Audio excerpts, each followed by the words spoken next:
3 months, 14 days, and approximately 600 sleepless hours. That's how long I'd been cataloging the precise moment when reality began to fracture. My name is David, and I want you to understand something before we go any further. I'm not the unreliable narrator you're expecting. I'm a data analyst at a major consulting firm in Manhattan. My entire career is built on identifying patterns, anomalies, and statistical significance in complex systems. When I tell you that what happened in the apartment across from mine defies every rational framework I've spent 15 years perfecting, I'm not speaking from a place of mental instability or substance-induced paranoia. I'm speaking from a place of absolute, documented certainty. The deterioration began on September 15, 2024, exactly 72 hours after my employer terminated my position. Restructuring, they called it, though the real reason was my inability to maintain productivity following my divorce and the subsequent custody battle for my daughter. Panic attacks during client presentations tend to undermine confidence in your analytical capabilities. The Brooklyn studio I'd rented was a far cry from my previous living situation, but at 800 square feet and $2,000 monthly, it represented the mathematical limits of my unemployment benefits. The building was a converted textile factory from the 1920s, all exposed brick and impossibly thin walls that transmitted every domestic drama from my neighbors with crystalline clarity. My therapist at a local psychiatric facility had prescribed a medication regimen to manage what she diplomatically termed adjustment disorder with mixed anxiety and depressed mood. The problem was my health insurance had lapsed the moment my former employer processed my termination, transforming my medication from a manageable copay to a $300 monthly expense I simply couldn't sustain. The withdrawal symptoms manifested within a week, electric sensations in my brain that felt like minor lightning strikes, hypnagogic hallucinations that made the boundary between sleep and waking increasingly permeable, and an insomnia so profound that I began to exist in a state of perpetual temporal displacement, which is how I came to be standing at my 5th-floor window at 3:17 a.m. on that September night, staring across the courtyard at the building directly opposite mine. The architecture was identical, same red brick facade, same pre-war industrial windows, same fire escapes creating geometric shadows in the amber streetlight. But one apartment in that building had been dark for the entire 3 weeks I'd lived here. No furniture visible through the windows, no signs of habitation, just empty rooms that seemed to absorb light rather than reflect it. Until that night, when a warm yellow glow suddenly filled the space. I checked my smartwatch, 3:17:42 a.m. Through my window, I could see the apartment's interior clearly. It was fully furnished in a style that seemed decades out of place. Heavy wooden furniture, burgundy curtains, ornate table lamps with fringed shades, the kind of decor you might find in a funeral home or an old hotel that hadn't been renovated since the 1970s. And standing perfectly still in the center of the room was a woman. She was wearing what appeared to be a vintage nightgown, white cotton with intricate embroidery around the collar and sleeves. Her hair was long and dark, styled in a way that suggested the 1940s or early 1950s. But what struck me most forcefully was her posture, absolutely motionless, arms at her sides, facing the window, facing me. I moved away from my window, stepping into the shadows of my apartment. The woman didn't react. I returned to the window and waved tentatively. No response. For nearly 20 minutes, she remained in that exact position, as still as a mannequin in a department store display. Then, at 3:37:15 a.m., the light went out. The apartment returned to its previous state of absolute darkness, as if the scene I'd just witnessed had never existed at all. I spent the remainder of the night researching the building's history through public records databases, cross-referencing property records and permit filings. The structure had been converted to residential units in 1987 by a development corporation. The specific apartment was currently listed as vacant pending estate resolution, with the last recorded tenant being deceased as of the previous year. The next evening, I positioned myself at the window with my laptop, a legal pad for notes, and my smartphone set to record video. At exactly 3:17 a.m., the light appeared again. Same apartment, same furniture, same woman in the same position. This time, I documented everything. I measured the duration, 19 minutes and 33 seconds.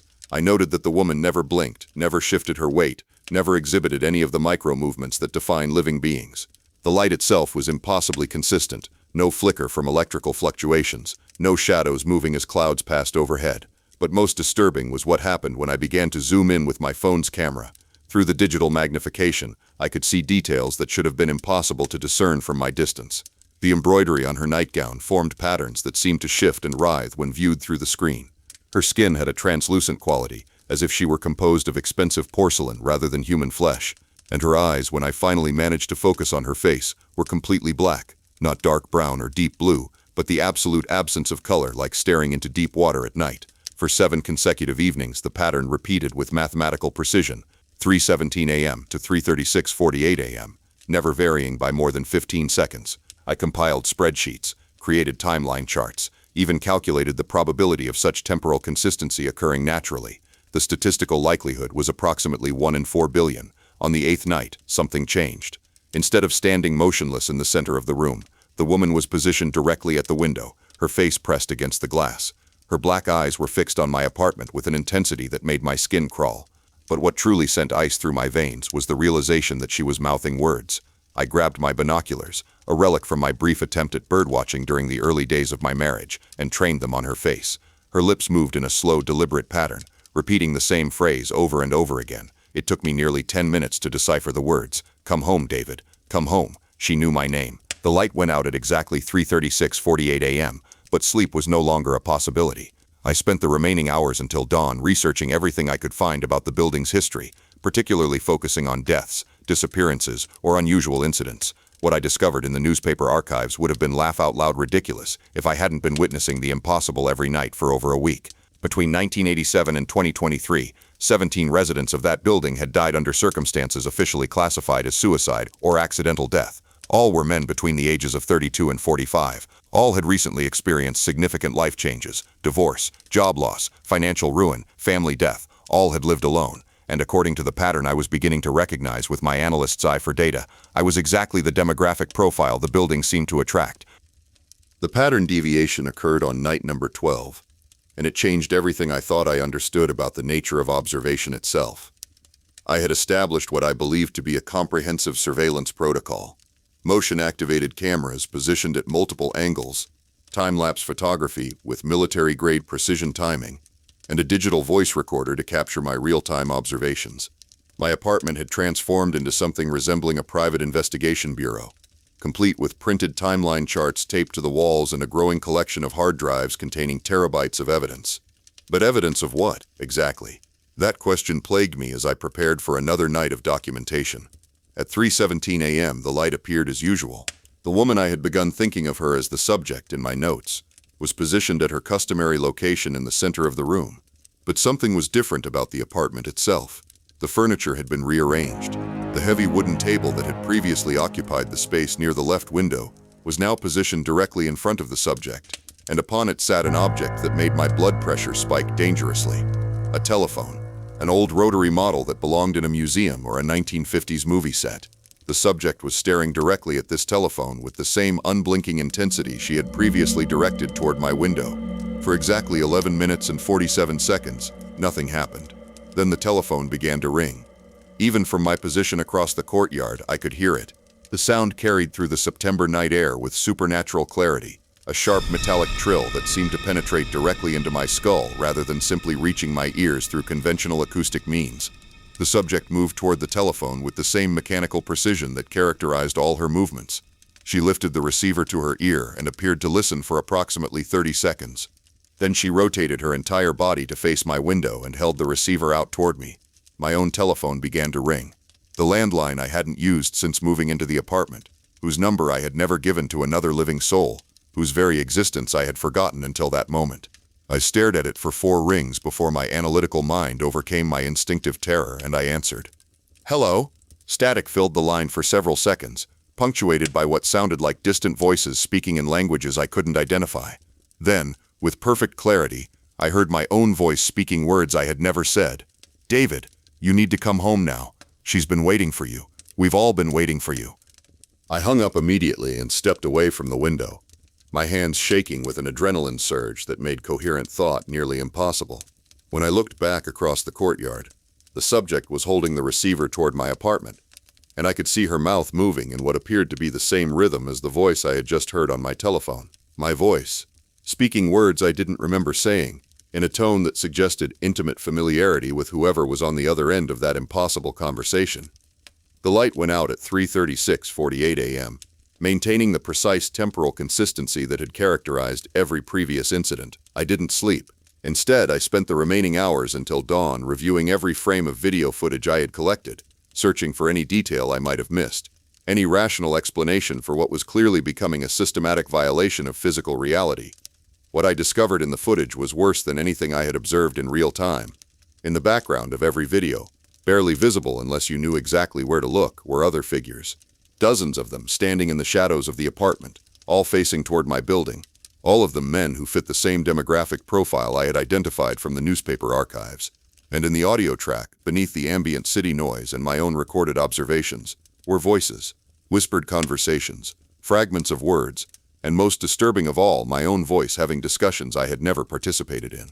I contacted a private investigator that afternoon, a former NYPD detective named Rodriguez, who specialized in what his website diplomatically termed unusual circumstances.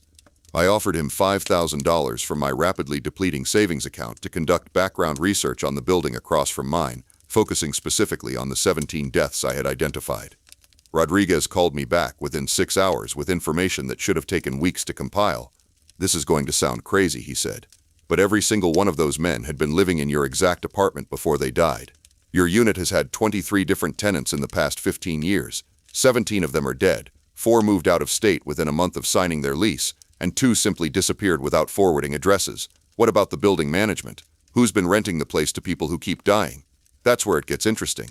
The building is owned by something called Meridian Properties LLC, which is a subsidiary of Meridian Holdings Corp., which is itself a subsidiary of about 6 other corporate entities. I traced it as far back as I could, and the trail leads to a trust established in 1987 by someone named Margaret Holloway. The name hit me like a physical blow. Margaret Holloway, the last recorded tenant of the apartment where the subject appeared every night. "Rodriguez, I need you to find out everything you can about Margaret Holloway. Medical records, family history, cause of death, everything. Already on it. I'll have a full report by tomorrow morning." That night, I positioned myself at the window with a new piece of equipment, a directional microphone capable of picking up conversations from significant distances. If the subject was going to speak, I wanted to record every word. 3:17 a.m. arrived, with the now familiar flood of impossible light across the courtyard. But this time, the subject was not alone in the center of the room. Standing beside her was a man I recognized from my mirror, not someone who looked like me, not a similar height and build and general appearance. It was me, exactly as I appeared, wearing clothes I owned, exhibiting the same unconscious gestures and posture that defined my physical presence in the world. The other David and the subject stood together in the center of the room, both facing my window, both absolutely motionless for exactly 11 minutes and 47 seconds. Then they began to move in perfect synchronization. They walked to the telephone together. The other David lifted the receiver while the subject watched. He held it out toward my building while speaking words I could hear clearly through my directional microphone. "It's time, David. Stop fighting what you already know is inevitable. Stop pretending you have choices you don't actually have. Come home." My telephone rang again. This time, I answered immediately. "What do you want from me?" "We want you to accept reality," said my own voice from the other end of the line. "You've been dead for 3 weeks, David. Ever since you took those pills on September 15th.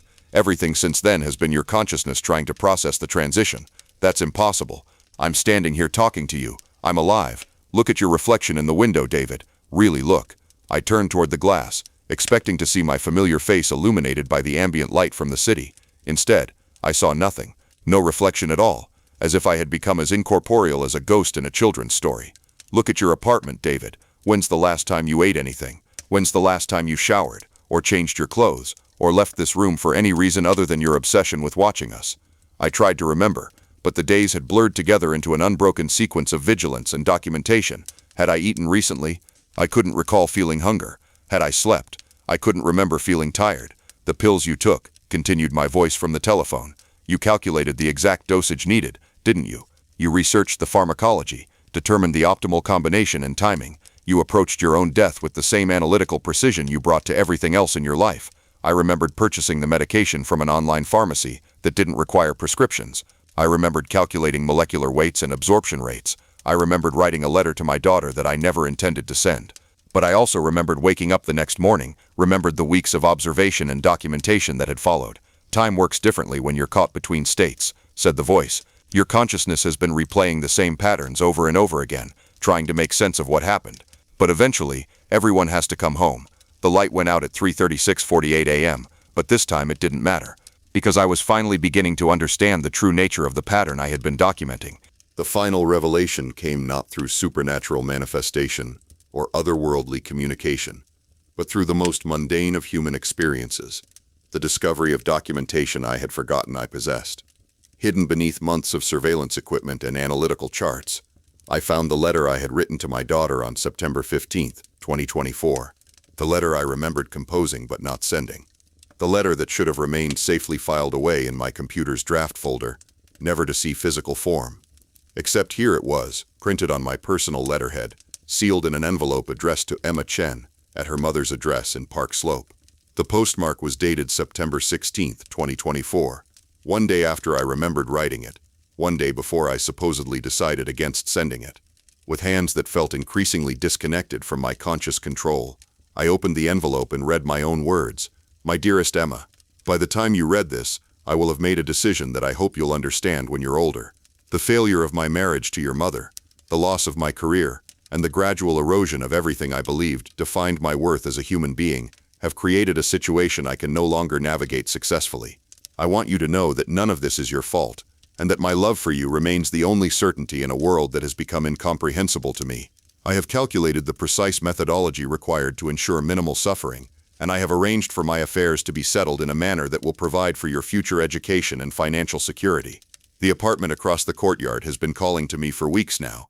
I understand now that it represents not death, but transition, a place where people like me can continue to exist without the burden of pretending to be functional in a world that has no place for us. Margaret Holloway has been waiting for me to join the others. She was the first to understand that some forms of suffering can only be resolved through surrender to a different kind of existence. Please don't think of this as abandonment. Think of it as me finally accepting the help I was too proud to ask for while I was still pretending to be alive. All my love, David. The letter was signed in my handwriting, but I had no memory of the thoughts it contained, no recollection of the decision it described, no awareness of having reached the conclusions it articulated. Yet as I read my own words, I began to remember. I remembered standing in the bathroom at 3:17 a.m. on September 16th, holding a combination of medications I had researched with the same obsessive thoroughness I brought to all my analytical projects. I remembered calculating dosages and absorption rates and the precise timing required to ensure success. I remembered swallowing the pills and lying down on my bed to wait for the chemical processes to take effect. I remembered the gradual numbing sensation that began in my extremities and worked its way toward my core consciousness. I remembered the moment when my breathing became shallow and irregular, then stopped entirely. What I hadn't remembered until reading the letter was dying. The weeks of surveillance and documentation that felt like lived experience were actually something else entirely, a kind of psychological purgatory, where my consciousness continued to function while my body underwent the biological processes of decomposition in an apartment that had been serving as a supernatural way station for decades. Margaret Holloway hadn't been the first tenant to discover the building's unique properties. She had simply been the first to understand how to use them. The apartment across the courtyard existed in a space between life and death, designed to collect people who had chosen to stop living, but whose consciousness remained too analytically engaged to simply cease existing. Every night at 3:17 a.m., we gathered in that impossible space to welcome new arrivals and help them process the transition from biological existence to whatever came after. The subject I had been observing wasn't Margaret Holloway. It was simply the current administrator of a system that had been operating efficiently for nearly 4 decades. The other David the fight had seen standing beside her wasn't a supernatural duplicate or a psychological projection. It was me, as I had become after accepting the reality of my situation. Standing at my window now, I could see the building across the courtyard with perfect clarity. Not because the morning sun was illuminating its facade, but because I was finally looking at it from the correct perspective. The apartment where Margaret Holloway waited was fully furnished and warmly lit. 17 men who had once lived in my unit were gathered around a conference table, reviewing files and discussing the logistics of helping new arrivals navigate their transition. Charts and graphs covered the walls, analytical frameworks for understanding the emotional and psychological patterns that led people to seek our particular form of assistance. It was, in many ways, exactly the kind of collaborative analytical environment I had always wanted to work in. My telephone was ringing. When I answered, I heard Margaret Holloway's voice for the first time. Not the hollow, distorted tones I had imagined during my weeks of observation, but the warm, professional cadence of someone who understood systems and processes and the importance of proper documentation. "David, we've been waiting for you to finish processing the transition. Are you ready to join the team?" I looked around my apartment one final time. The surveillance equipment and timeline charts that had consumed my attention for weeks now seemed like the obsessive projects of someone who had been afraid to acknowledge what he already knew to be true. I had been dead for months. The evidence was overwhelming, and I had always prided myself on accepting evidence-based conclusions regardless of my personal preferences. Yes, I said, I'm ready to come home. The last thing I experienced in my old apartment was the sensation of walking toward the window, then through it, crossing the courtyard through space that felt more like floating than conventional movement. When I opened my eyes, I was standing in the warmly lit conference room I had been observing from across an impossible distance. Margaret Holloway was exactly as I had imagined her, professional, competent, and deeply familiar with the analytical frameworks required to help people understand complex systems. "Welcome to the transition team, David," she said, handing me a clipboard with forms that needed to be completed. "Your analytical background makes you perfectly suited for our work here. We help people who are struggling with the same kinds of problems you experienced, and we guide them through the process of accepting solutions they hadn't previously considered." I took the clipboard and reviewed the documentation with the same methodical attention to detail that had characterized my entire career. The forms were comprehensive, well-designed, and clearly written, the kind of bureaucratic efficiency I had always appreciated. "What exactly do we do here?" I asked. "We watch," Margaret explained. "We identify people who are ready for our services, and we help them understand that there are alternatives to the kind of suffering they've been experiencing.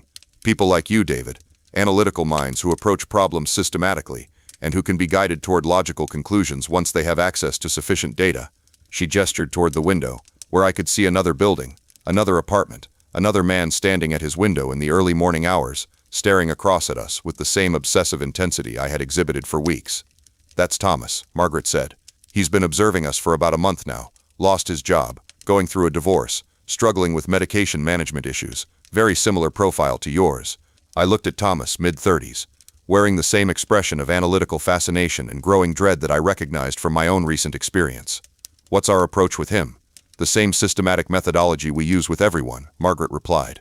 "Consistent patterns to establish credibility, gradual escalation to maintain engagement, and careful documentation of his responses to determine optimal timing for direct contact." She handed me a file folder labeled Thomas Richardson, Transition Candidate Nubs. "Why don't you take the lead on this one, David? Your background in data analysis makes you ideal for developing the behavioral modification protocols."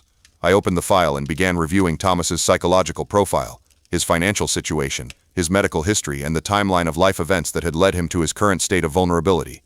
It was exactly the kind of complex analytical challenge I had always enjoyed solving. From our position in the window, I could see Thomas staring back at us with growing obsession, documenting our appearances, timing our activities, searching for rational explanations for phenomena that defied his understanding of physical reality. I waved at him and he immediately stepped away from his window, exactly as I had done weeks earlier when I first realized I was being observed.